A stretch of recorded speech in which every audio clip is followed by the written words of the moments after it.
a first-hand account of TDK's series win.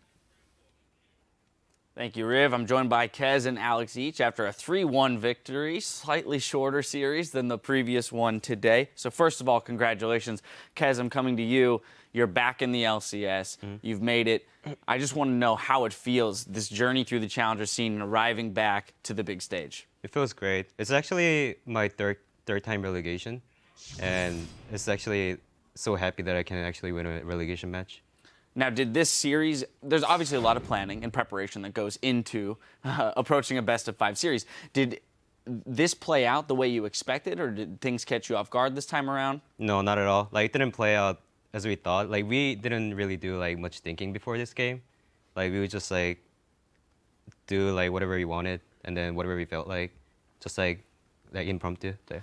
So, with that in mind, Alex, it became very clear in this series that Sivir and Ziggs were going to be pretty contentious picks after the first couple games. As Kez just mentioned, that wasn't necessarily expected coming in. How did you guys kind of sort out what the big priority picks were going to be in this series? Sorry, I lost my voice a bit, but overall, like, when we approached this series, we didn't know anything about Winterfox. They don't know, like, much about us. So we're like, okay, let's play first game of best of 5 to see, like, the power picks and stuff, and then just decide on that. And we saw the fusion games, so we got the idea of, like, Alistar and stuff. Like, first game, I think it just snowballed out of control.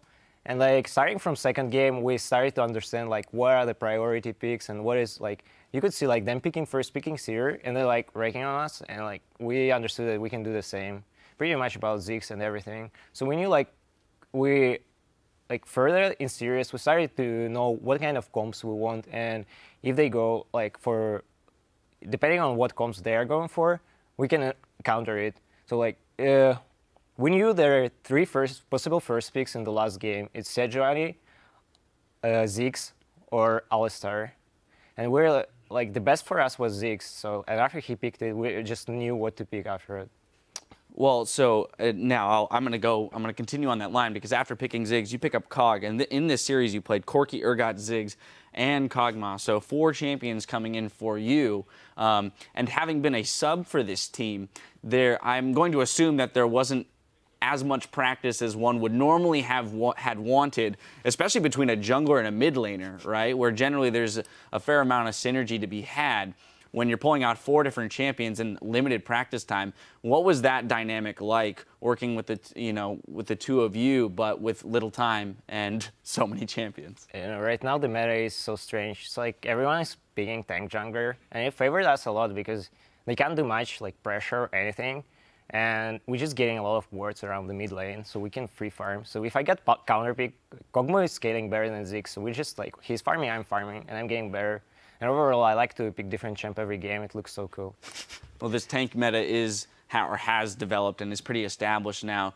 Kez, you've always been known as a hardcore vision jungler. Yeah. Probably most notably known for your Elise play. Elise is no longer in the meta, but you've picked up Sejuani and Gragas. How do you feel you've adapted to this tank meta, and do you feel that it does play into your favor? Yeah, I quite like this meta right now. Like, everyone plays safe right now, so it becomes kind of like farm fest, but it means, like, the better team that can control the vision better wins the game.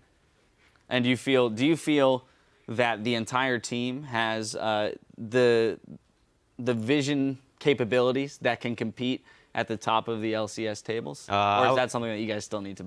We still need to improve a lot, like, on everything, like mechanics, like word vision control, like everything. All right, now Alex, having been a sub for the team throughout the split or the season for this Challenger Series, what was it like being asked to come in here for this final week, play in the best of 5 series that's going to decide the fate of this team? So, you know, easy. Easy? It's just like, and just another day? I don't know, it's just like, I like Smoothie a lot and Kies, like, it's fun to play with them. And then, like, even though Lewis is, like, trolling solo queue and everyone hates him, I guess, but he's trying to, like, improve, and he's a really good guy, like, out of the game, I guess, out of solo queue. I think it's maybe some kind of, like, Korean mentality that needs to change overall, but I think that whenever, like, they adapt more for, like, American, like, lifestyle, playstyle, because I think that it comes a lot from, like, coming to the foreign country where you don't understand anything. It's, like, really hard to adapt for those players. And when they like adapt to it, it will be much better and much easier for them. On the topic of Louis GG, he had an interesting item build today on 2 of his AD carries. Yes. In the first game on Sivir, the Essence Reaver, to much success, actually. Second game, though, on Lucian, not as much, and then he kind of moved away from that build. Was this something that the team was prepared for, or did he just kind of pull that out because, you know, he felt like it? Personally, I never liked it. Like, I hate seeing the item on my AD carry. But I don't know the reason why, but since like the last week, he started like buying the item on every AD carry champion he plays. Like, and I don't know. He says it's good. Right. Like, I don't know. Well, it seemed like Freak was able to rationalize it on the desk here for the Sivir pick, being that you get cooldown and the same amount of AD as a Bloodthirster, and crit is less important for her when she's going with ricochets and boomerangs. So there was some justification there. The Lucian, maybe not so much. Anyway, you know, finally back to you, Kez, with the future of this team. I mean, what are the prospects for this team moving into Summer Split? Where do you guys expect to finish? Where do you want to finish? And what do you expect to do in order to secure that goal? I wouldn't say I don't want to like aim high at the beginning. Like I want to go like slow and steady, and then I would like actually aim for like the mid tier. So yeah. So are you looking when you say mid tier? Is that qualifying for playoffs? Is that 7th so that you just avoid this relegation? Yeah. So 7 or higher? I mean, higher is, of course, like better. Well, yes, obviously. I mean, 1 would be fabulous. Yes. All right, well, I mean, it was another fantastic series. Close, nonetheless, with a ton of impressive plays on both sides. But the player who broke away from the pack was Seraph. Seraph was a constant threat in team fights, and his Nidalee in Game 4 opened up the map and kept Winterfox off balance, allowing the Kog'Maw to power up there. And to the point that you guys could end up rolling through the team. I want to get your thoughts on Sarahquez, as for him too, this was a lot about redemption, getting back into the LCS. What is having him on this team been like, and what's his mentality and motivation here playing to get back into the LCS? He actually likes to like try a lot of champions like that he likes, like especially the Nidalee pick in the 4th game. Like it was just like nobody like planned about it. Like he just like everyone was like, what about Nidalee against Cho'Gath? And he was like, all right, I'll just play Nidalee. And then it just turned out to be okay, I guess. Now, yeah, it worked very well once he got to that Triforce and the Bork power spike. Alex, playing with somebody like Seraph, who at the moment most top laners are playing strictly tanks. You know, build a lot of armor, be giant meat shields. He has this AD Nidalee that he throws in there that no other top laner is really willing to pull out right now. So what does that do for the team, having that really unique split-pushing threat that can open up the map the way it does? Well, it was really good in these circumstances because like all their pick is about grouping, and you like know they are gonna group. They're just like, if they need it, they can get to the point where she just like 1v1s Cho'Gath and gets the turret, and it's just like good for us. So we're like, okay, let's try. Even though like early started not that well for us, but we like slow down, like we can still win, we scale good. So we slowed down the game and it went out well because like we just found the moment when Seraph can like 1v1 and we can team fight because I got my items and Luis got his items. It was a slow game, but it went out well for us. Yeah, it worked out very well, showcasing some patience there, which is good to see.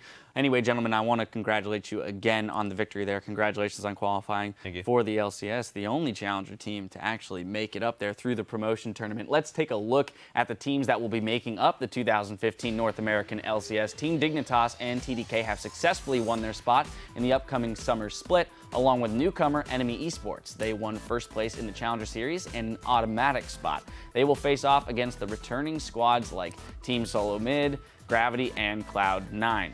That means that Team Fusion and Winterfox will join Coast and Final 5 in the Challenger Series. But you don't have to wait until Summer Split for any more league action. Starting May 7th, the best teams from around the world will be meeting in Tallahassee, Florida to fight for regional pride. Tickets are still available, so head to lolesports.com and you can learn how to cheer the pros on in person. Now, I'd like to once again congratulate Team Dignitas and TDK on their victories today, and we look forward to seeing them in the Summer Split. Now I have to extend a special thank you to both of our guest analysts, Xpecial and Zion Spartan, for sharing their insights in today's games. That does it for us here. So for myself, the casters, and the entire live broadcast crew, thank you for watching, and good night.